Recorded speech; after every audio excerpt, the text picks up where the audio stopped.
We talk a lot on this channel about healthy hair, but you might not even know exactly what healthy hair really means. So we're gonna talk about that now. Hello and welcome to the Queendom. I'm Sarah Engel and today we're talking about hair health. And we've been, in case it's your first time here, on this mission to find the best and worst hair care advice on the internet, which means we've been doing a lot of reaction videos to a lot of places we know they're gonna have terrible advice, like Troom and 5-Minute Crafts and Brightside. They tend to just have garbage advice and we know it, but we know it's gonna be funny to react to it, so we do it. Because if you can understand these things we're gonna talk about today, you're gonna have such an easier time taking care of your hair. So we're gonna dive into some of that today. I have spent so many hours and hours this week been reading medical journals, academic research articles. I did all the boring part for you, so you don't have to sit through that. We're gonna just dive in and get the part that's actually useful for us so that we can understand our hair, the differences between our hair, and really understand what hair health means, because before I did this research, I sure had the wrong idea of what it was. So first of all, what do you think of when you think of healthy hair? I think the picture that comes to a lot of our minds is this thick, shiny, glossy, smooth, sometimes long and flowing hair, very Pocahontas. But that is not the only picture of what healthy hair is. For one, we've got to start with one really big misconception, is the difference between thin hair and fine hair. I have some diagrams for later, but for now, I've got sticky notes. We're just gonna draw these little dots. There we go. I'm going to stick this here. Here is another person with 10 hairs. This hair is thick hair, even though the hairs themselves are very small. This technically could be thin hair, even though the width of the hairs are very, very wide.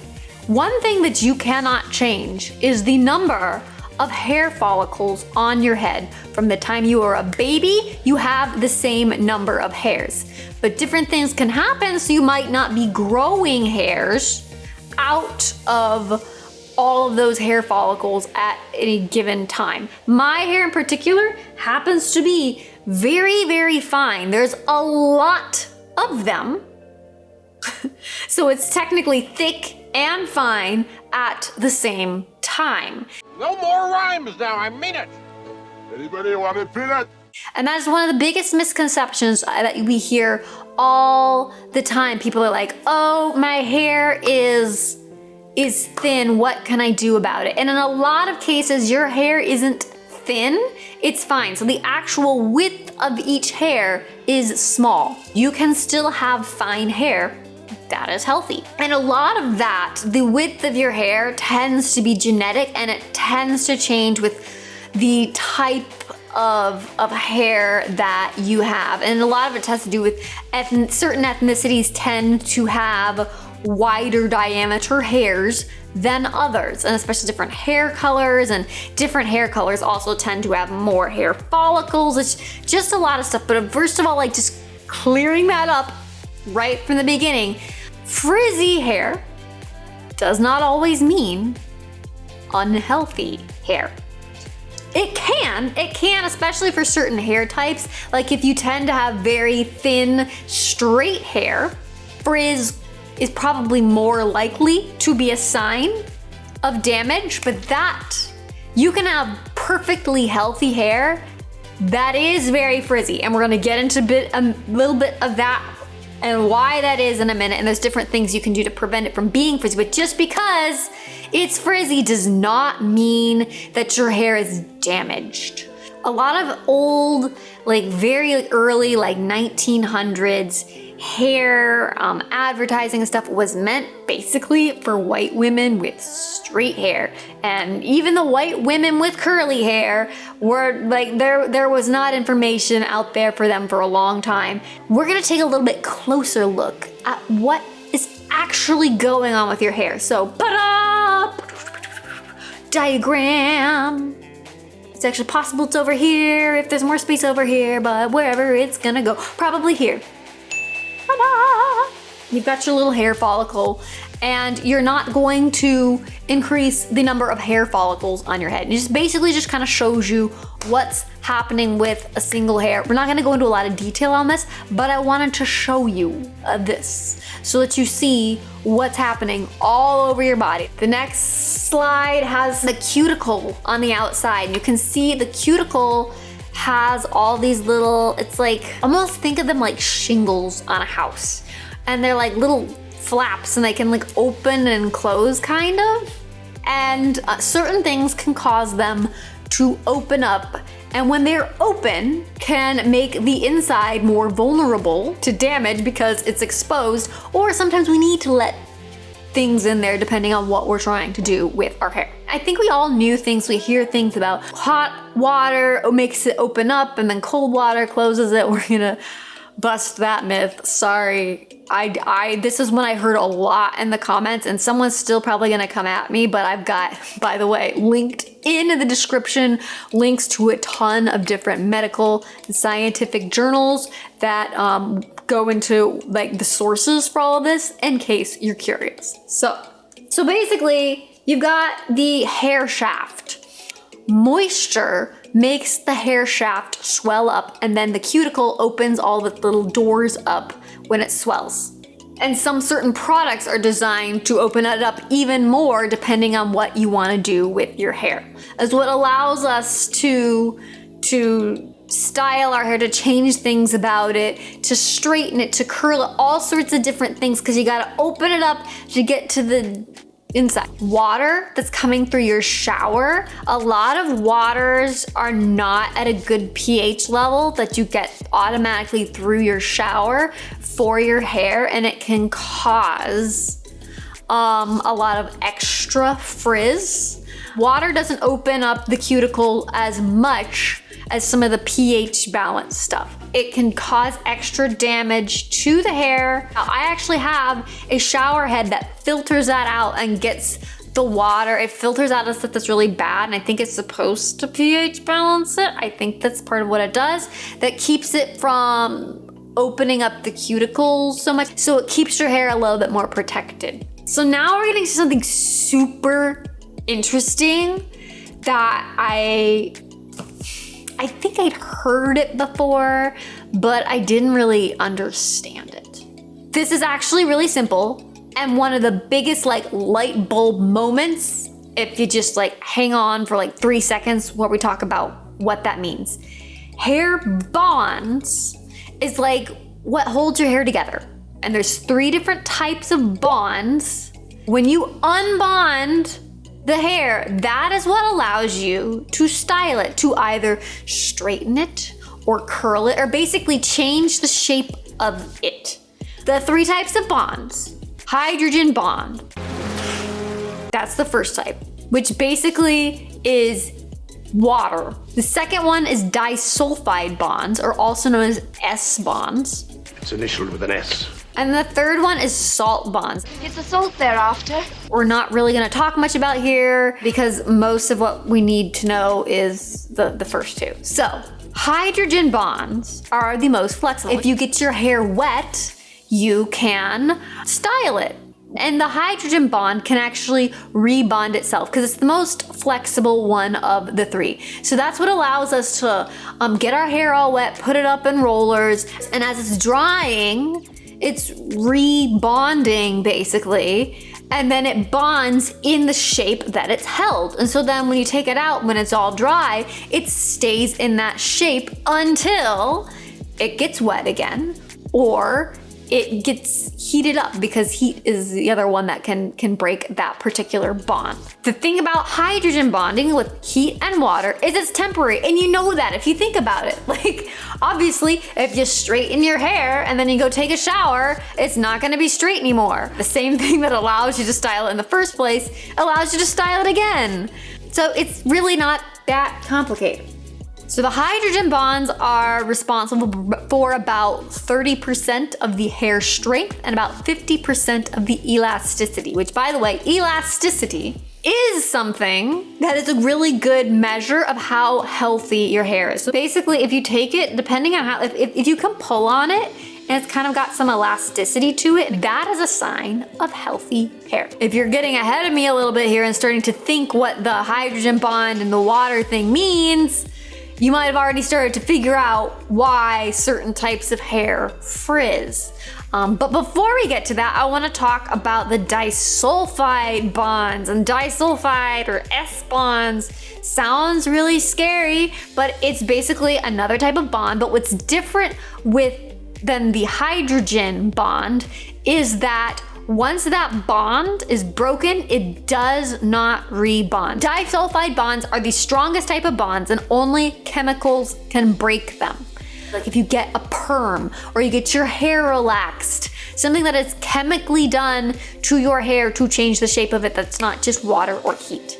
And then there's salt bonds, which are basically broken by pH changes. We're not gonna go a lot into that, but I think it had to do some with like shampoos and stuff. And now that we understand a lot more about how our hair works, we need to talk about one other thing, and that is how your hair grows and the phases of growing. There's like 4 different phases of hair growth. You have anagen, catagen, telogen, and exogen. The names of them, obviously you're not gonna be tested on this. It's not like, oh, I gotta write it down and remember it. But basically those are the 4 types. Anagen is your growing phase. My goodness, you've grown. And on your head, like the hair that grows out of your head, that is about 2 to 7 years. Typically, a hair is in that phase growing and growing. And then we have catagen, where the second phase is kind of like this transition phase. It lasts about 10 days. And during those 10 days, that is when the hair follicle shrieks up and detaches from the dermal papilla. Papilla? I don't know how to say it, but I know how to read. So the third phase is the resting phase. Your little hair follicle is taking a nap. This lasts for about 3 months. And at any given time, about 10 to 15% of your hair, in normal cases, is in this phase, just resting, and there's no hairs growing out of a hole where a hair could be growing out. If your hair enters this phase too soon for some reason, that is when your hair can start to thin, and you don't have as many hairs growing out of your head as you normally should be. And then we can move on to our last phase of hair, the exogen phase. And basically that's the new hair phase. So the old hair just sheds, and it's totally normal for your hair to, for you to shed anywhere between like 50 and 150 hairs per day. Obviously, if you're shedding a lot more than usual, that signifies there's something wrong. If you have severe hair thinning, it's probably not because of something happening putting on the outside of your hair, because that would happen more down here, because everything, once it comes out of your scalp, that hair is dead. It is not alive. This is dead. It's only like in the scalp inside, like the dermis, under your epidermis, where things are alive and doing things. Once it's out here, it's dead. When your body is not getting, especially if it's not getting all the nutrients it needs, or something is wrong, it is very smart. It goes and focuses all of its resources on essential things to your life, and hair is not one of those. So if it's having to divert resources. Basically, if you're not getting the nutrients you need, it's gonna supply those nutrients to your vital organs before it is going to supply them to your hair. And so that is when you can start to lose hair. So hair starts on the inside and comes up outside. Once it's outside of our head, there's things we can do to take care of it. But once that cuticle is damaged, there's nothing we can really do for it to regenerate itself. There's things we can do to keep it protected, to keep it smooth, to keep it looking nicer, even if it is damaged, but it cannot be regenerated like our body heals, like if we get cut or something like that, because this is just basically a bunch of protein wrapped in a little shell. So kind of bringing this back to hair health and what healthy hair is. We talked about elasticity, but we also talked about the myth that frizzy hair means damaged hair. And it doesn't always, especially in the case of people with very curly hair. And I want to provide some examples here for you. My mom. Insert picture. My mom now basically every day blow dries her hair straight. She, or if you, in your case, if you have curly hair and you straighten your hair, what you're doing is you're breaking that hydrogen bond and you're letting it rebond when it is straight. And so now your hair is nice and straight. But because that is not the natural state of your hair, if you walk out in the humidity, the second humidity hits it, what is humidity? It is moisture in the air. That is hydrogen that is unbonding that.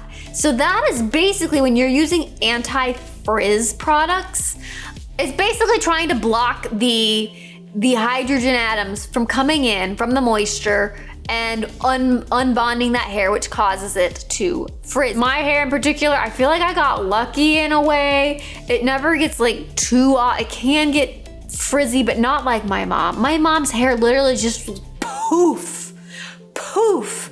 But then my dad's side of the family has the tiniest, finest hair imaginable.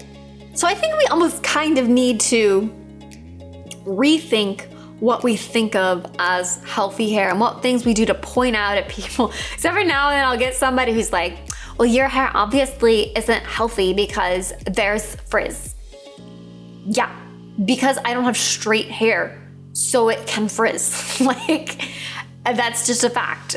If I'd never touched it and it was perfectly healthy, it can still frizz. My hair, I tend to prefer the look when I am in a very humid place because the frizz, honestly, that kind of sometimes happens in here gives me some extra volume. It just makes my hair look more like, ooh.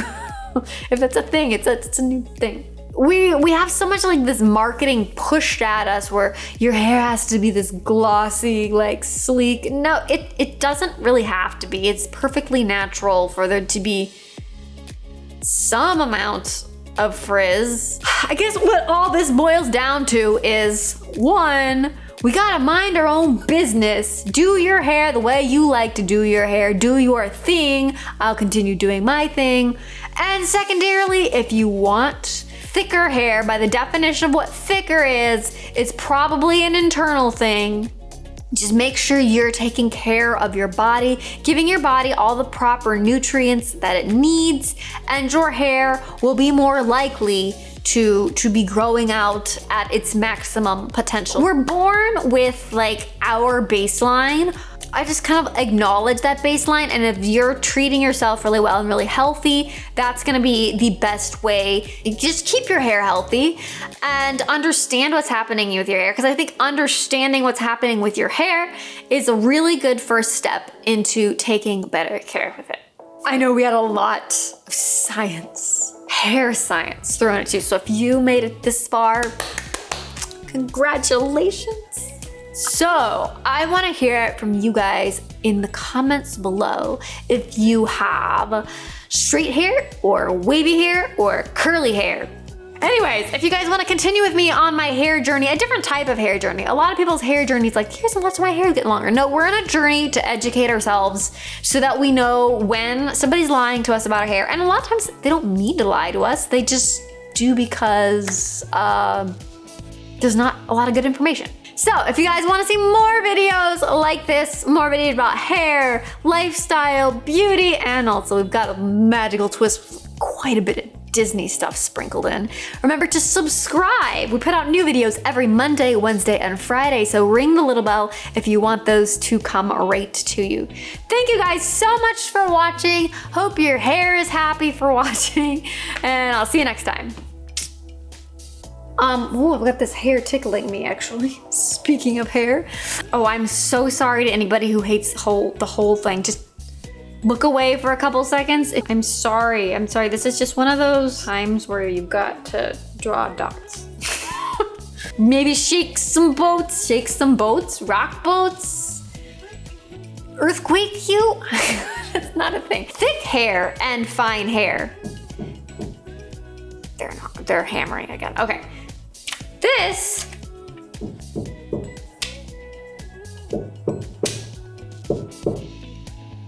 oh boy. The hair is different that grows out of your head, obviously, than it grows out of your face. On your face, it's very, very fine, and we're all fine with that.